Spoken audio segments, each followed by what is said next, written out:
is okay with being paid 20 days late? Yeah, it's a great question because, and I'm not sure if we talked about this before, but as a property owner, so we've got the 3 core competencies in property management. And again, I'm not sure if you were trying to leave me something, but I don't even know what to call it, but let's just call it the 2 jewels of client relations, which is 2 jewels. This is all that matters. This is why, and this comes from my personal experience and this experience as a property manager. And this is why we've grown the way we've grown. And this is why a lot of people leave other property management companies to come to us. We focus on 2 things for our owners. Wait, do you sure you want to say this then?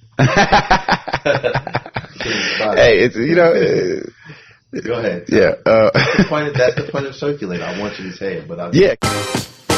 Hello, everyone. This is Gary Martin. Welcome to episode 2 of the Byron Thompson series on Sirculate. In this episode, you'll hear Byron talk about what he believes are the core competencies of property management, leasing, maintenance, delinquency. Also, what he thinks separates his company from others, some things he learned as a new homeowner, and what he believes are some jewels of client relationships. To close this podcast, you'll also hear our first Who Needs Fiction moment. Who Needs Fiction is something you'll hear going forward a lot more often in the podcast. It's kind of a joke, and the way to think about it is some of the stories and things that people on Sirculate will discuss are so amazing and so moving. It's kind of like Who Needs Fiction. Just enjoy the stories and the lessons of people all around you, things that people actually went through. So without further ado, please enjoy episode 2 of the Byron Thompson series, and thanks for listening.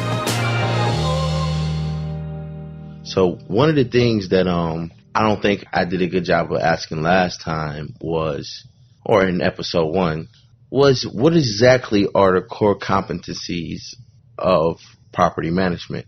And I know you kind of talked about the yin and the yang of your business.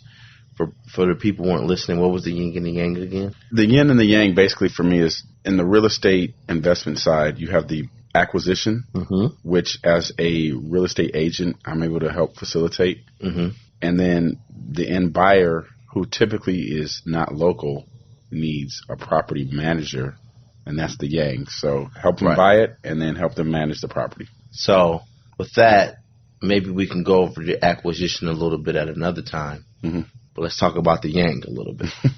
In terms of the yang, which is the property management side of things, what is, the core competencies of it? If I don't know what property management is, why do I need it? Why would I want it? What do you do? Can you go over that a little bit? Sure. So the core competencies is something that is very simple, and it's something that is not like new. So I'm not going to say anything really profound. It's more or less the 3 factors in terms of residential, real estate property management in our industry that if you choose to focus on it, I think it'll make you the most successful property management. And the 3 core competencies are your leasing, your maintenance, and the collections / delinquencies. Is this something that you just fundamentally believe in? Is this something you look No, up? It's honestly something that every property manager should be doing. But if something that 2 years into it, I kind of had, for lack of a better term, the aha moment. It was like, this is the focus. Like, if we just drill down these 3 things in our company, everything else is really just administrative, to be honest with you. And so it's important to me to stress that focus to the team. And it's something that, again, I've been doing this for so long, I just basically put a title to it.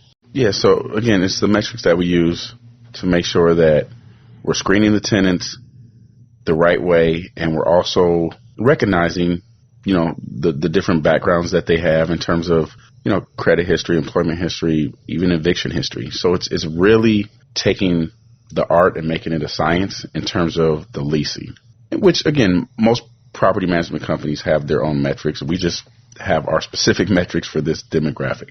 The second part, which is the most important part, is the maintenance. And that is because, and I'll tell you a quick story to make sure, I'll try to bring it full circle. So when I first started renting properties and owning properties of my own, I was like a lot of guys, or a lot of investors, I should say, where, I wanted to just do right by the tenant, just wanted to make sure everything was perfect. So when they moved in, I would put plants, a little plant in the house, a little welcome card. They would love that, right? They do, until it's time to pay the rent.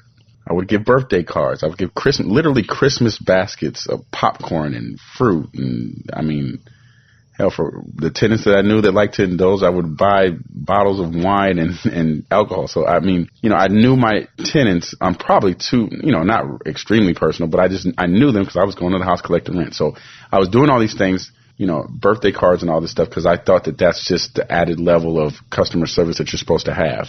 And what I really ultimately found out was that they did not value that as much as they value maintenance being taken care of. So I could buy you birthday cards and Christmas gifts and sit down and have a beer with you, and 2 months later you wouldn't pay your rent. And now I'm the guy taking it personal, and that's the last thing you're supposed to do because this is a business.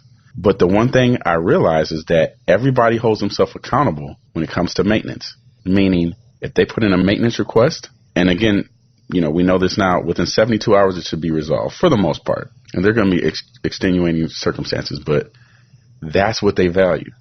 So forget birthday cards, forget Christmas gifts, forget anything. If you want a tenant to stay there and pay their rent, because we're going to come at you when you didn't pay your rent, and we're going to say, hey, we're holding you accountable. Here's a 3-day notice on your door. And they're going to hold you accountable when it's, time to fix a maintenance issue in the house. And what I've learned throughout the years is that is, you disarm them, or you diffuse a lot of situations when you just take care of maintenance. So even if an eviction does happen, they'll show up in court and say, yeah, I just couldn't pay. It was good landlord, nothing, no problems. I just couldn't pay, which is going to happen. But I can't stress enough the maintenance. Happens to you. I know you have a good eviction rate, especially for this neighborhood. Yeah. But and that happens to you often, where people just say, hey, I just couldn't pay. Oh, yeah. Yeah. It is what it is. Wow. You just, it happens less when you take care of the maintenance. And that's that's a jewel. Like, for real, that is, a lot of people don't realize that.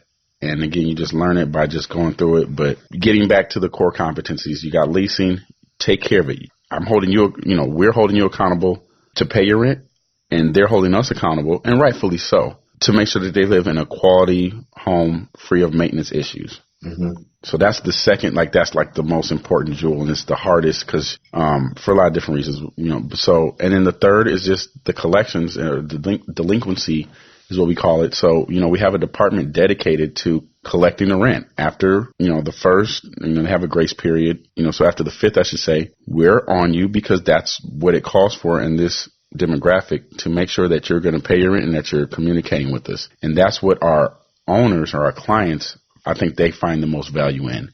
We're not going to just sit back and hope that you pay your rent or things of that nature. We're going to obviously treat you with respect, but we're going to call and we're going to say, hey, what's up? And we're going to find out if you can pay, and we're going to hold you accountable to that because we've done everything that we're supposed to do now. So you tie those three together and you really have the true core competencies of any property management company. And we are literally trying to perfect that. And you realize the importance of that after being a property owner yourself. Absolutely. And being a property manager for a little while. Oh, I guess as a property owner, you are a property manager if you're doing it yourself. So you kind of realize that because you were doing it yourself and you were doing the extra stuff, where it's I'm doing too much. Yeah, and it's kind of, I always use these athletic analogies or something. I'm doing too much in one way and not doing enough of what I'm supposed to be doing. Not necessarily. It's always what I was supposed to be doing, and it's always what I've been doing. It's really realizing it. I wish I had a better analogy or something, and I really don't right now. But it's always you've been doing it so long that you never really concentrated and said, okay, wait, and made it measurable, and just kind of actually write it down so that you can have procedures to go with it. Okay. And so that's kind of the science of it. Yeah, everybody knows that you got to screen tenants. Most people, I'm sure, would know that I've got to, fix maintenance issues. Mm-hmm. Most people will know that, if somebody hasn't paid the rent, we've got to try to get the rent collected. But how do you do that? And how do you do that in this community is the trick or the focus that we look at. So if I'm a property manager out there or a potential property manager, based upon what you said, my next question would be, well, what are some of the procedures you have in place that allow you to do that? Can you talk about that a little bit? Yeah, and I'll try to be brief. I don't want to bore you with the specifics so much, but basically, in terms of leasing, one of the specifics are, recognizing that credit is not going to be a major factor for us because that's just the environment that we're in. So we don't pay attention to credit, but, we do look at the length of or how long you've had your job. We look at, we have a metrics to see, if you've had an eviction, and we actually look into that and say, hey, what was was the eviction dismissed? So we really dive into like every tenant situation, and just, evictions are important. A lot of these tenants have criminal backgrounds, but what was the nature of the background? So, you can't be as rigid. That's what I was talking about before. You can't be so rigid, but then again, you have to be, strict in terms of every rule that you have has to apply to everybody. Wow. So you realize what you described? That's like, so you basically have developed proprietary data on how to properly put a tenant in a home that doesn't fit the normal criteria that, let's say, your larger, I can't think of anybody else, but your more nationally recognized brokers might. Is that what you're saying? So like maybe Howard Hanna or the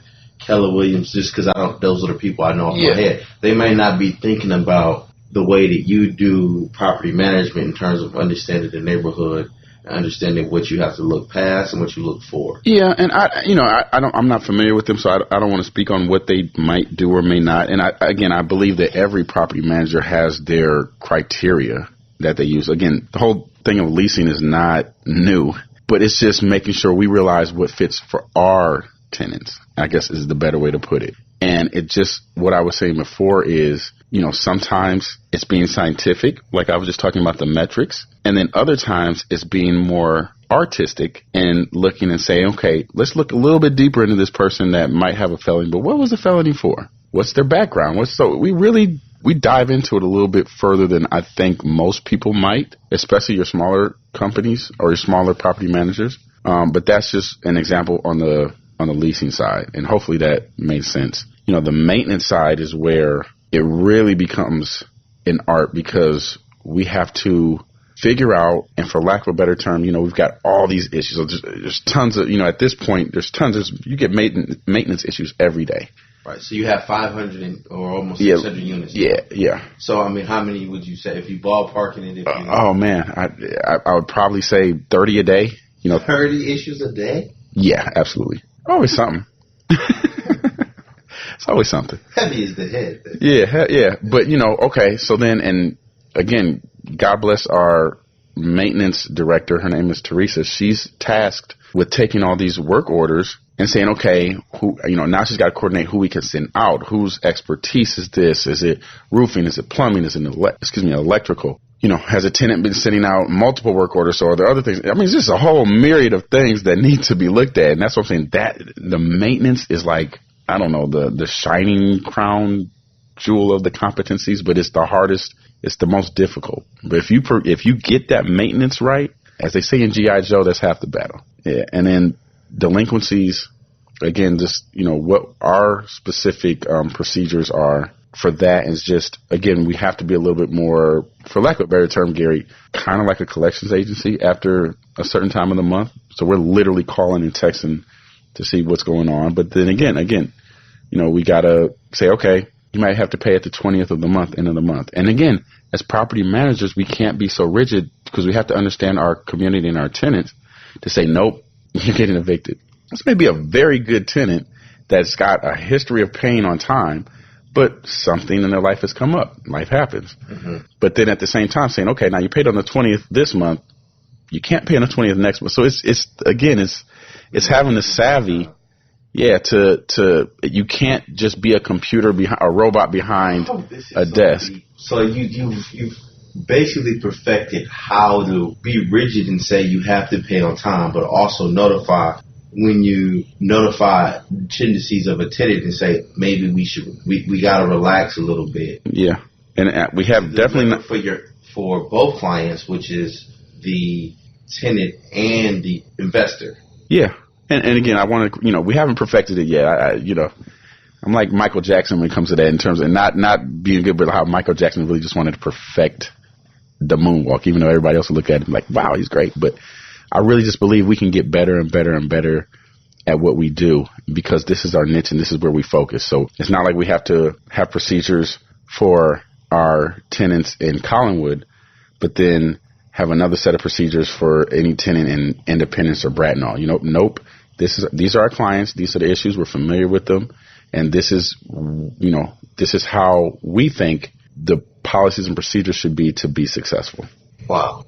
So you're the tenant and it's the 20th, right? Yep. And I'm the property owner, and I'm calling you, Byron, saying, what? Am I the property owner that's supposed to be, that is okay with being paid 20 days late? Yeah, it's a great question because, and I'm not sure if we talked about this before, but as a property owner, so we've got the 3 core competencies in property management. And again, I'm not sure if you were trying to leave me something, but I don't even know what to call it, but let's just call it the jewels of client relations, which is 2 jewels. This is all that matters. This is why, and this comes from my personal experience and this experience as a property manager. And this is why we've grown the way we've grown. And this is why a lot of people leave other property management companies to come to us. We focus on 2 things for our owners. Wait, do you sure you want to say this then? Hey, Go ahead. Yeah. That's the point of Sirculate. I want you to say it, but because again, I don't mind saying it. I just want to again, not to get too off, but I was Gary. I just want to outperform you. I just want to outwork you. We're all doing the same thing. We're all shooting at the same basket. I just want to get in the gym before you and stay after you to make sure my basket's going, my shot's going more than yours. Yeah. That's where I can put it. We both know that analogy. There we go. So back to, the 2 jewels, I guess we'll say, is communication and not nickel and diming people. So, and this is for the clients. So back to what you said, if you're an owner and it's the 20th, we've already let you know, hey, Gary, it's the 15th. This is not, we don't want you to be overly paranoid, but your tenant hasn't paid. These are the steps that we've taken to reach out to them. So it's just about communication. And our owners value that. They understand, most of them understand the investment that they've made is high risk, high reward, for lack of a better term. But Gary, your tenant didn't pay here, or we talked to them on this date. This is when they are planning to pay. What do you want to do? Every step of the way. Let's just communicate. So you have the final decision. It's your property. Us as a property manager, we make sure that you are as informed as possible of your property. And that's, I couldn't say it any better than that. And again, it probably sounds simple, but you'd have been doing a disservice to the owner if you'd have kicked him out because he was behind on the because some owners say, knowing that the guy who'd been paying. Yeah, and that's, again, we're not just going to say that. That's where we're going to, call or just, make sure we are very clear. Hey, this tenant has a history. They've been with you for 3 years, as opposed to a tenant maybe only in there for 3 months. It's a different conversation. But these are the conversations that we're having with our clients and our owners every day. And I think that's what separates us. And you probably hear it in my voice now. This is the part I get passionate about because I really think that this separates us, to make us elite. Mm-hmm.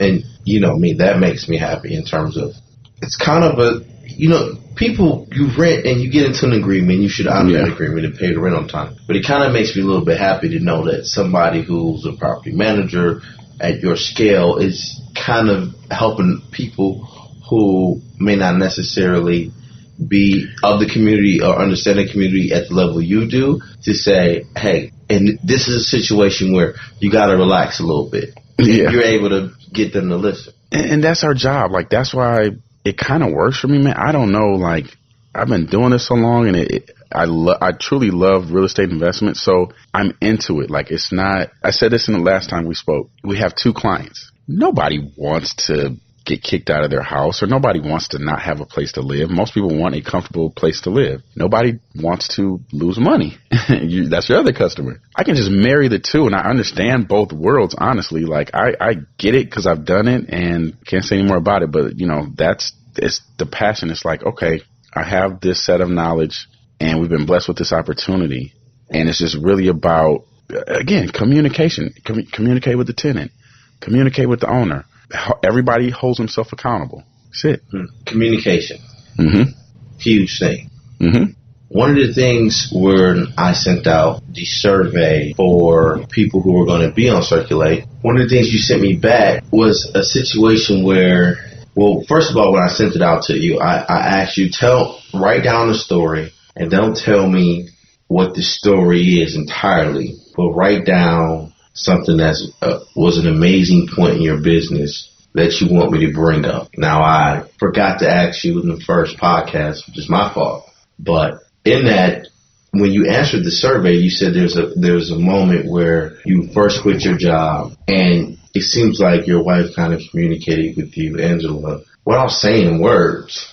Can you go back to that story to kind of close out this second episode and tell me everything from what was happening, what was going on, and what you kind of realized and what happened? You mean I was actually going to have to share that story, man? It's personal, man. It's the point of it. No, of course. Of course. So, and I'll try to tell it, I'm not a great storyteller or anything, but basically what was going on is, my wife and I wanted to leave corporate America. And I should say that I was spearheading that or pioneering that. Like, I was really pushing to leave corporate America. And I think, to this day, she'll tell you that, she appreciates the fact that I was like so avant-garde with it. I was like, hey, let's just do it. Let's go. However we have to do it. And did you have another stream of income at that time? We purchased homes. We were in corporate America. We went and bought a lot of homes. I shouldn't say a lot, but, bought homes that we thought was going to be good for us to, survive on a monthly income. And, kind of literally just jumped out, like quit jobs and say, all right, we got these homes. We're going to go into real estate full time. Now, mind you, at the time, my wife is, I forget how long, but she's pregnant. And this is about, 10 homes you had? 5 homes? Yeah, 12 actually. We had 12 homes at the time. Yeah, so we went, yeah. So we just jumped out and she's pregnant. So now, mind you, we're newly married, kid on the way. Everything that we've ever known or been taught is, about to be challenged. Both of our parents were in, corporate. Nobody were entrepreneurs or, in our families. I should say, our immediate families, our parents. So there's this, and every entrepreneur will tell you this, there's a sense of, what the hell am I doing? And mind you, as a man, I'm newly married and I got a kid on the way. So I've got serious responsibilities now. You know what I mean? It's not just about me anymore. I've got serious responsibilities. And so, it's funny because it was never spoken, but so I'm feeling tense. I'm like, I've got to take, I think any respectable man would feel like I've got to take care of the household. There's no other option. And not being so sure if it's going to work for real. And so I'll never forget the night I'm laying in bed and just what I told you is my feeling and it's a feeling that doesn't leave. I'm laying in bed. She's laying in bed. Little do we both probably know that I'm wide awake and she's probably wide awake. It's that classic scene in a movie where, right. My eyes is awake. Each person's another way. The camera's they both see each other. Exactly. And there's nothing wrong, and again, we weren't on our last penny or anything like that, but it's what is the unknown? This is literally dark. It's literally dark. How far is this from when you quit? I'm so fascinated by this story. How far is this from quitting? It's like a month after, man. So and what I didn't tell you, everybody will say, yeah, you bought a bunch of homes, you're good. No, man, we bought homes and, little as you've got all kind of maintenance issues and people it's just a tsunami of the worst that could happen, honestly. We had a $10,000 repair that needed to happen right away. You know what I mean? So just imagine. As soon as you get to 12 as soon as you get there. So anyways, we're back, we're laying in bed and my wife literally just starts bawling. She starts crying. And, I didn't say anything. I just kind of laid there and just kind of, put my arm around her. But I knew what she was feeling. She was feeling that uncertainty. Can you imagine being a pregnant woman, just left corporate America? Is this going to work? That was the tears. Hell, I wanted to cry myself, to be honest with you. You know what I mean? That's a very real statement, man. Just that uncertainty is overwhelming, to say the least. So saying all that to say is, looking back on it now, and obviously having, more of a comfort zone, well, let's just keep it real. It's the testament to, to God, God will keep you. And, I'm very much a spiritual person, not much of a, holy religious person, but to every entrepreneur out there, I guess, everybody feels that. That is a scary place that you have to go to. And everybody doesn't have to do it that way, but that's the situation that I was in. And so to tell that story now and say, damn, we made it, and it Who all needs worked fiction? out. Who needs fiction? Perfect. Right? Yeah. Who needs fiction? Who needs fiction? That's the truth behind it.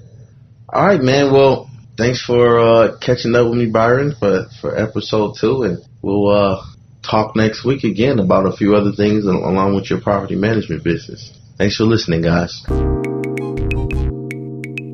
Thanks for listening. Hope you enjoyed the show. Please feel free to share the show on all your social media accounts and websites, or email friends or any family that you know that might be interested in the story. Please also go to YouTube, iTunes, and other places and subscribe to the show. That would be a big help and helps us get the word out as well. Some other ways you can support the show is by signing up for a Patreon account that supports the show directly. If you go to patreon.com/circulate, there's also a support under the support tab on our website. It'll direct you to the Patreon account. Also, there's a PayPal account that people can make one-time donations. And also on our website, there's a apparel that you can purchase under the shop tab. And in general, I just hope you keep coming back and keep listening. Thank you. See you soon.